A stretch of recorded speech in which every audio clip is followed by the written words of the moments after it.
Hi, my name is Paul and I daily drive a 2006 Jeep Rubicon. And in this video, I'm just going to talk about my experience in using this vehicle as my daily driver so far. So let's talk a little bit about the cost of ownership. A lot of people will say that Jeep stands for just empty every pocket, and it's fairly accurate. Now, it depends though. Vehicle reliability has been not bad, but I have also spent a lot of money with upgrades and customizations. Obvious ones like the tent on the roof there. I did also install a lift kit. I redid a bunch of the other suspension components. I did a bunch of maintenance work. I did some upgrades that cost a lot and didn't necessarily do all that much, but I did it anyway because, you know, why not spend money on my Jeep? So. But in terms of the things that you actually need, which is pretty much just routine maintenance, it has not been that bad. I think the only things that have actually broken since I've owned the Jeep, that was the heater core. That was the first thing to break. And when I replaced that, shortly after, the radiator also started leaking. So yeah, aside from that, the vehicle has not like broken down or left me stranded or anything like that. I think most of my money was spent doing upgrades and preventative maintenance. So because this year is a 2006, there's some concern about, I think it's called the ODPA, if memory serves. I can't remember what it stands for, but in this particular year, those are known for going bad, and when they do, it can be catastrophic. So I ordered the kind of like the updated design, I think from, what is it, Crown Automotive. They made a replacement that is a slightly better design, so it won't cause that failure. Other than that, the 4-liter motor, it's, you know, it's got 200,000 kilometers in this one. I'm mainly just trying to keep it alive. Some of the upgrades that I did do, probably a little bit pointless, and they did cost quite a bit. I did the BBK performance throttle body, and I also went with like the 12 hole fuel injectors just to kind of like squeeze every last bit of power that I could out of this thing. Because I drive a lot of highways through mountain passes, and this thing is slow. It is very slow. So if I could get maybe a couple more horsepower, I think that would be fine with me. So yeah, if I had decided to keep the vehicle stock, I wouldn't have obviously spent that much money.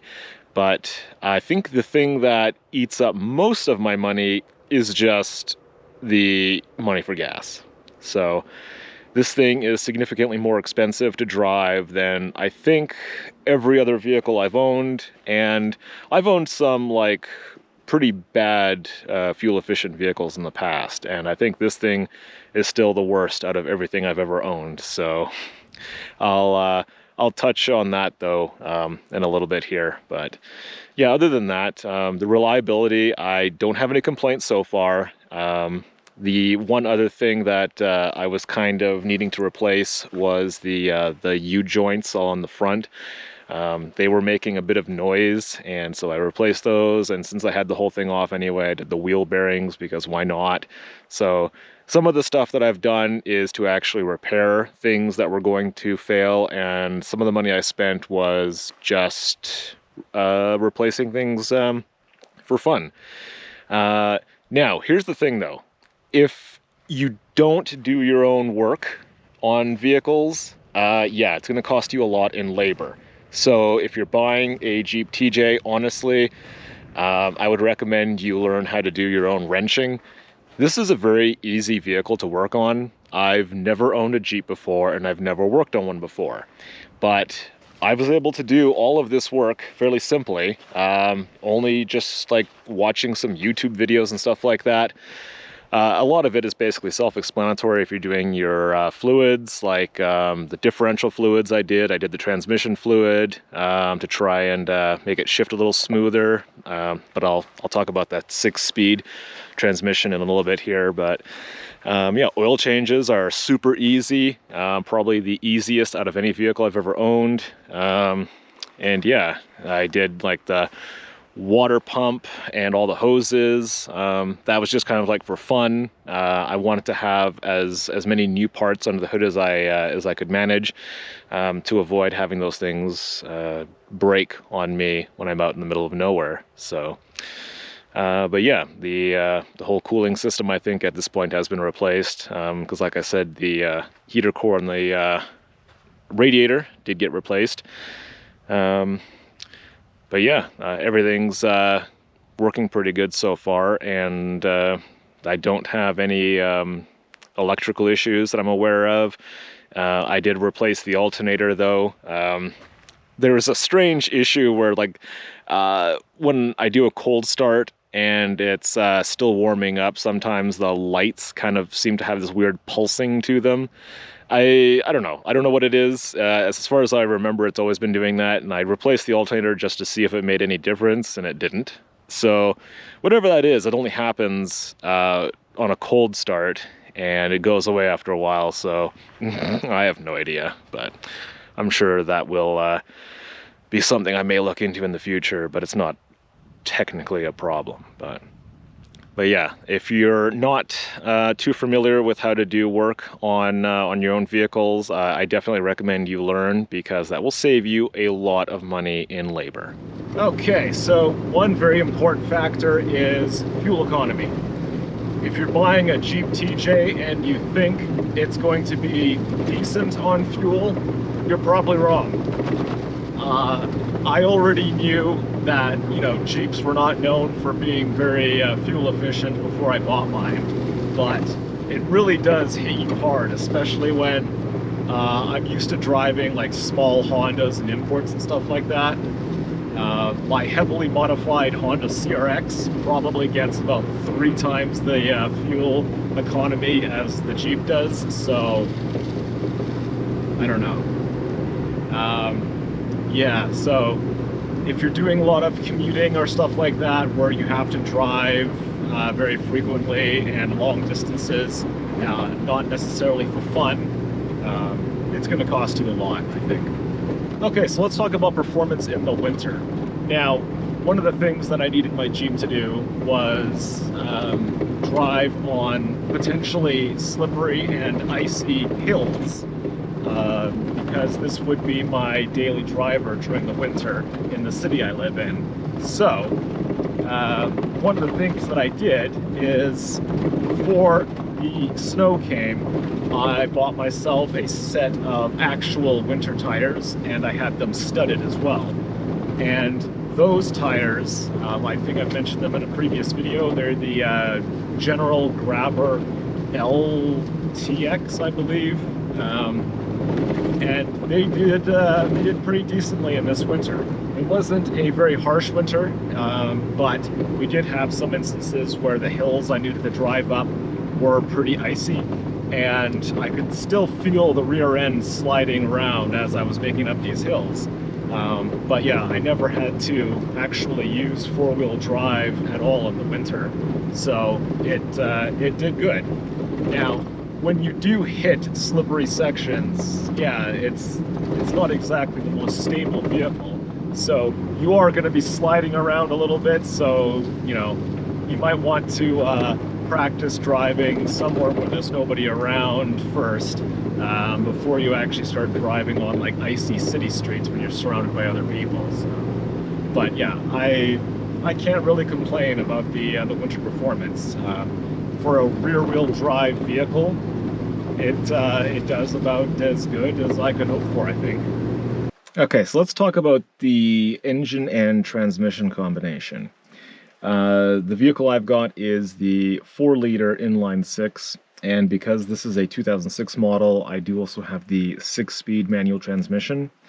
Now, manual transmission, I think, is probably preferable for most people who like to do a lot of off-roading, I guess with the exception of rock crawling.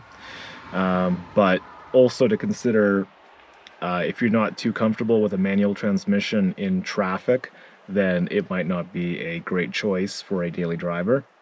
And like I've been driving standard transmissions for like 20 years and I don't mind it in like heavy traffic. It's annoying, yeah, but I think the problem that I have is the fact that the 6-speed transmission in the Jeep, once they kind of, you know, get a little more worn out, it becomes significantly more annoying to operate. You have to be very gentle with the shifting, because the like the synchros are kind of you know, worn out by now. I've got 200,000 kilometers on this one, so it still shifts and drives just fine, but it basically makes it feel like you're driving a huge truck when you're in traffic, because you have to go so slowly between like 1 and 2, and then, you know, 2 and 3, but not, I don't think it's as bad as 1 and 2 for me.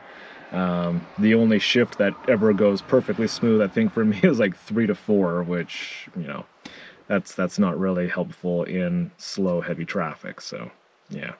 But I still do love the 6-speed transmission, and I am glad that I bought one with the standard transmission, definitely. And between this and maybe one of the previous years' 5-speed, I've never actually driven one of the 5-speed ones, but I think I probably still would prefer the 6-speed. And when this one kind of finally starts to give me too much grief, I'll replace it with the exact same thing. Now I'm just going to talk a little bit about how it actually feels on the road. So I do a lot of highway driving to get to the off-road destinations that I'm trying to get to, and let me tell you that it's slow. There's no way, no other way to say it. When I'm driving on the highway, I'm usually in the slow lane doing about the speed limit, because that's typically about as fast as I can manage, especially since I live in an area with a lot of steep mountain passes, and I do also have a tent on my roof, so that also impacts my ability to drive fast on the highway. So but the actual quality of the ride, it's pretty good. Well, for my standards anyway. I'm used to driving a lowered Honda, and that thing, you can feel everything on the road. So yeah, the Jeep isn't too bad to drive, and as long as you have a reasonably decent suspension and you've got an alignment done, your tires are balanced, then I don't imagine you'll have any problems. I got a little bit worried when people kept talking about the death wobble and stuff like that. But I think if you just make sure that your suspension is not falling apart and your tires are balanced and your wheels are aligned, then there's nothing to really worry about. In my Jeep, I've got a small lift kit, and I replaced a lot of the suspension components myself as well, and then I aligned the front end myself, and I've had no problems. So I don't think it's that difficult to make the Jeep drive straight. Now, if you're going for massive lift and stuff like that, that's a whole other story. But if you're keeping your Jeep stock, or you're just going for some minor bolt-ons, I don't imagine you're going to encounter any serious problems. And I think lastly, we'll just talk about the fun factor. So I'm able to get out here and enjoy nature in any season, and yeah, as soon as I get home, I can go and take this to the grocery store and pick up my groceries as well. So I'm definitely glad that that I purchased this, and yeah, as a daily driver, it's not too bad. Like I've mentioned in some of the other points, if you are somewhere where you've got like heavy stop and go traffic, the standard transmission is going to be annoying and stuff like that, or if you've got long commutes, it's going to cost you a lot in gas, but you know, when you're driving this, it's like, who cares about that? You know, you're just having fun. So, and one of the things that I personally like is I think Jeeps look better when they're dirty. So yeah, I don't think I really intend on keeping this too clean. So like, yeah, if only my girlfriend was this dirty. I'm just kidding. She is. Okay, well, thanks for watching.